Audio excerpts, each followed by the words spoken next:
All right, we're going to go right on to chapter 6 in Devil's Bridge. And if you remember, our main character just overheard those two guys talking about cheating in the fishing derby by making the fish heavier with mercury. Jeff and I fished for a while without much luck. The wind was blowing straight in off the ocean, making it hard to cast. We had missed the hour around sunset, which was a good time to catch stripers, but in another hour the tide would be changing. Hoping that it would bring in some fish, we decided to take a break to rest and eat.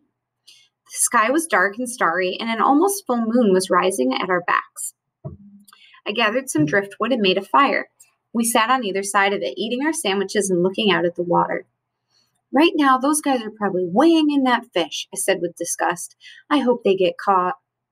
Old man McDonough has been judging these contests for a long time, said Jeff.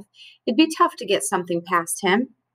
Yeah, I said, but in my mind I saw the confident sneer on the face of that big man. He hadn't seemed worried about getting caught. We stared silently at the waves. The night wasn't turning out the way I had expected. For one thing, I kept worrying that my mother would find out I was fishing all night with Jeff. But worse was the thought of Freddie and his friend winning the derby with their bogus fish. I kept imagining the scene down at headquarters. Freddie smiling and shaking hands, people clapping as his name was replacing my father's on the big board. How did they keep the fish alive? I wondered out loud. They said they'd had it for 6 days. Well, there's lots of ways, I guess, said Jeff thoughtfully. Like what? I asked. It would die on a stringer. Well, they could have kept it alive in a bait tank or in one of the saltwater ponds, but they definitely have to keep it alive. Old man McDonough can tell if a fish has been dead for more than 1 day. Yeah, he'll catch those guys, Jeff said, one way or another. I hope so, I said. We ate for a moment in silence. I told my dad about the cave, I confessed suddenly to Jeff, and guess what? He knew about it. It was his secret place when he was a kid, too. Remind me and I'll show you his initials carved on the back wall. Cool, said Jeff. You were not mad that I told, I asked? Jeff shook his head. A few minutes went by. I was still thinking about Pop, and I guess Jeff was too. He said, remember that time you and your dad came with us when we went out to Norman's in our boat and the engine conked out and the radio didn't work either? We thought we were going to spend the night in the boat without any food or anything until your dad fixed the engine with some junk out of the tackle box. My dad still talks about that. I nodded proudly, remembering. Then I said, and now we have Barry the Bozo, who probably couldn't find his way out of his Cadillac if the doors were locked. He actually wanted to go out and dig worms for striper bait. I don't know how my mother can stand him.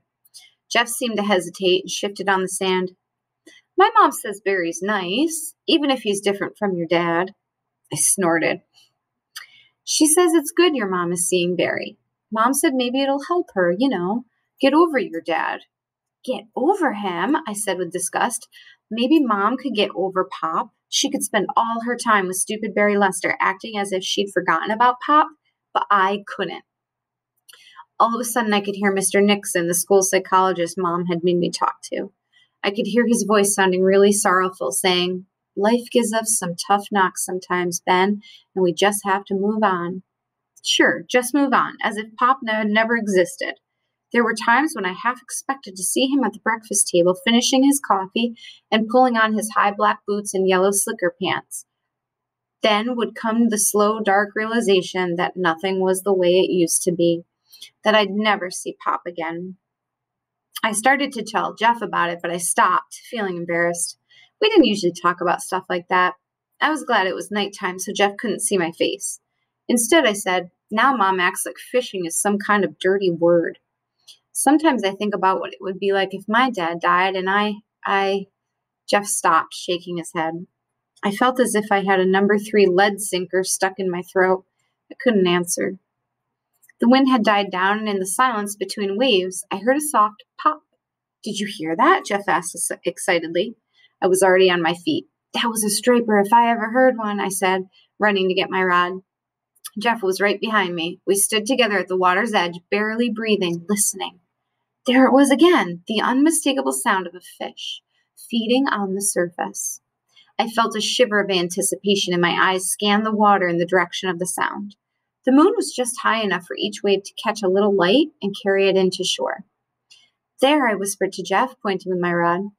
We watched as once again the dark shape of a fish appeared above the surface.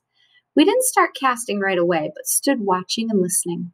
I think there's more than one, Jeff whispered back. They seem to be feeding in the same place. A bunch of bait must have come in with the tide, I said. Let's get 'em. Jeff walked a few yards to the left and I moved to the right. We began casting. On my first cast, I saw a swirl near my lure as a fish followed it, but then swam away. I had a look, I called softly to Jeff. Reeling in slowly, I kept my eyes on the water and saw another fish. I cast again in front of where I'd seen it. The lure plopped into the water, and I began working it in, giving it what I hoped was an irresistible wiggle. Boom! The fish took it and started swimming hard out to sea. I felt like a good one. Out of the corner of my eye, I saw Jeff give me the thumbs up sign before he cast again. I took my time, playing the fish, letting it take out the line when it wanted to, pumping and reeling when it rested. Finally, I brought it into shore. It was a striper, all right. Jeff came over to have a look. Nice fish, he said. A beauty, but not big enough to enter. Do you think your parents would want to eat it? I didn't mention what Jeff already knew, that I didn't bother taking fish home anymore, since my mother hadn't cooked any in a year. They'll probably catch something themselves, Jeff said. I'll release it, I said. Pop's rule had always been, take what you need for food, but let the rest go free for another day. Carefully, I removed the hook from the fish's mouth, held it in the water until I felt its strength return, and then let it go, the way Pop had taught me. Go get bigger and make lots of babies, I called to it. Then, feeling silly, I looked around to see if Jeff had heard me. You talk to fish, Daggett?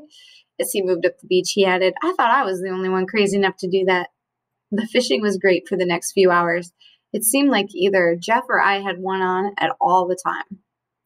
At 3 o'clock in the morning, oh my gosh, we decided to quit and go to Jeff's house so that we'd be sure to see his parents before they went back out on the boat. Between us, we had caught and released 5 more fairly good-sized stripers, plus 3 or 4 bluefish. The fishing had been so much fun that I'd almost forgotten what I'd seen and heard earlier. But as Jeff and I biked down the darkened road, I could think of nothing except making sure that Freddie Cobb and his friend didn't get away with their plan to win the Derby.